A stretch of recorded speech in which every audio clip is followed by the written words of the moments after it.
Абай Турсунбеков «Бөөгө айланган бөө жөнүндө». Дөө деп жүргөн адамым бөө экенин, аны жандап жүргөндөр чөө экенин, аларга мен сурдуруп өркөчүмдү, арасында жүргөн бир төө экенмин. Десем, досум күлгөнсүң кыткылыктап, кыйын эмес каткырыш кыткылыкташ.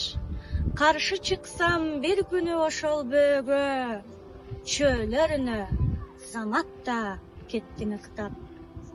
Мен аныңа кенедей кайгырбадым, ал анткени билемин жандырмагын. Жакындасам канчалык мен ошончо бөөдөн алам жашоонун жанжыргалын.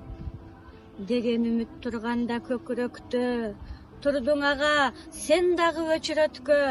Келип калар кезегиң, аман жүрсөң, чөөлүгүң эгерде көзүң жетсе.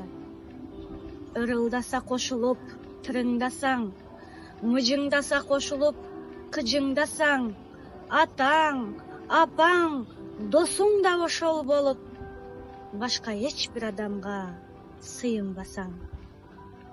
Дөө деп жүргөн адамым бөө экенин, аны жандап жүргөндөр чөө экенин, сүйкөнөм деп ойлосоң сен аларга, сүйгөн жалгыз боёгу көө экенин унутпагын.